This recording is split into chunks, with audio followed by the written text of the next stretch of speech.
if I don't even know how to identify how I feel and what I'm dealing with, and then I'm trying to talk to Carlos and he's trying to tell me how he feels, there's a great chance for me to miscommunicate and misunderstand what he's trying to say. Let me take it a step further. Then, if I'm misunderstanding and misinterpreting what he's saying, I could get offended, right?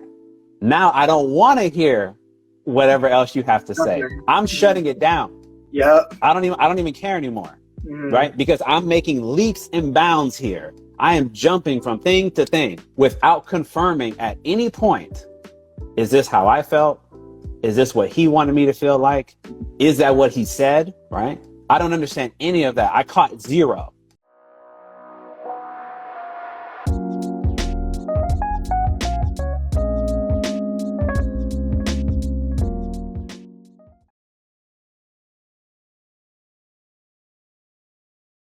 Like, it's so important for us to really have those connections, like on a mental level, like where we actually connecting in those conversations rather than just bumping heads and like trying to be right or wrong. Like, get away from that. Like, when you have a conversation and I'm trying to be right, is that your intention? Is your intention to be right, or is your intention to communicate better? So gain that clarity on your intention. When you're trying to be right, take a step back and ask yourself, okay, what's my intention? Is my intention to be right? Is my intention to prove this person wrong? How is that helpful? And most of the time you realize that you really don't even care about being right, because what's the point? Like, the idea is to actually have the other person understand where you're coming from, and for you to understand where that person is coming from as well, so that you guys can come to like an actual understanding and have an actual productive and helpful conversation. Yeah. I want to add one more example just to really drive this home. Yes. Because again, right, because we're talking about what the emotions are.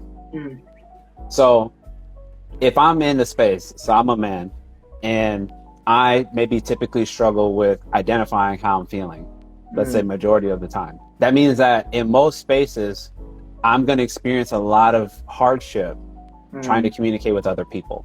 Because if I don't know how to identify how I'm feeling, then it's going to be really hard to express that to somebody else so they can understand how I'm feeling, right? Hopefully we can agree with that premise. Yeah, definitely. So then if I'm trying to communicate with a loved one or a friend or whoever this person is to me, somebody that I value and I appreciate, it's incumbent upon me to take the time to learn how to identify what I'm experiencing, because if I don't even know how to identify how I feel and what I'm dealing with, and then I'm trying to talk to Carlos and he's trying to tell me how he feels, there's a great chance for me to miscommunicate and misunderstand what he's trying to say. Let me take it a step further. Then, if I'm misunderstanding and misinterpreting what he's saying, I could get offended, right? Now I don't want to hear whatever else you have to say. I'm shutting it down. Yeah. I don't even care anymore, right? Because I'm making leaps and bounds here. I am jumping from thing to thing without confirming at any point, is this how I felt? Is this what he wanted me to feel like? Is that what he said, right? I don't understand any of that. I caught zero. And yet at the end of that, what happens? I'm by myself. I'm pissed off. I'm hurt. I'm frustrated. He is like, what the hell is going on here? I don't even understand what just happened. Just blew up in my face. I'm saying that to emphasize back to the point of the topic. If I can't even understand within myself how I'm feeling and what's going on, it's going to be extremely difficult to navigate any other type of emotional conversation with anybody else. And I don't think there's any person who's watching this, who might listen to this, or any of us that are talking, who wants to live life alone. I'd like to be willing to say and able to say that none of us are signing up for that. Carlos, would you validate me on that one?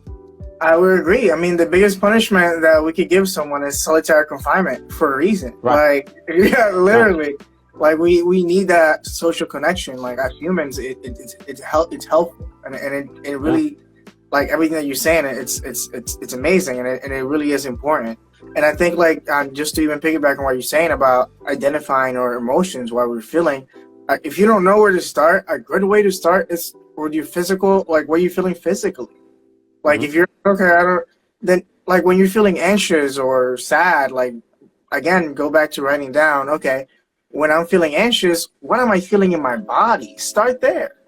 Start there, and then you can start actually diving a little bit deeper. Or when you feel those emotions in your body, if you're having a difficult conversation or a challenging conversation with someone, and you can start realizing, oh, I'm feeling anxious right now. I know, because when I'm feeling anxious, my heart beats really fast, my breathing is shallow, I'm tense, whatever it might be for you, because it is somewhat different for most people. It's important for us to realize, how do you feel in your body? How do those emotions feel in your body specifically? So, like, start there. And again, like, bringing it back to that community and having someone to talk to, you can have those conversations with someone that you trust to let them know, like, hey, this is how I feel these emotions, and have that support to actually, and more importantly, like, sometimes just even having that guidance to really maneuver and feel through them and understand where they're coming from, understand how to actually utilize them. And I would even use the word leverage those emotions to your benefit, and use them for your own benefit at the same time. So I'm glad that you're bringing that up, because it's so important for us to identify those emotions before we get into our conversation, so that we can be more intentional with how we're responding to whatever the other person might say. Because some of us think, like, I know what they're gonna say. No one knows what the other person is gonna say. Never do. So, like, we gotta remember that. So we gotta be open.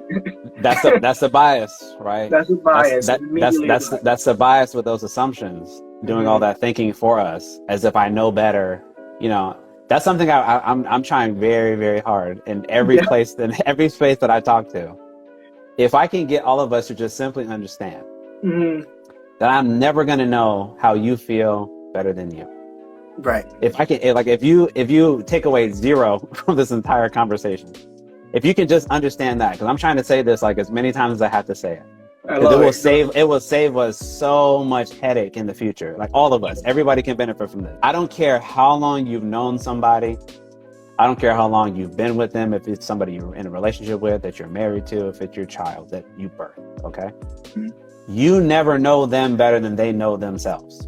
You are never in their mind or in their heart. You cannot tell them what they think and how they feel. You might presume a bit, because you're like, I have been around you a bit, so I have an idea, I think, yeah. But I need to say it just like that. I cannot say, this is what Carlos meant when he said X.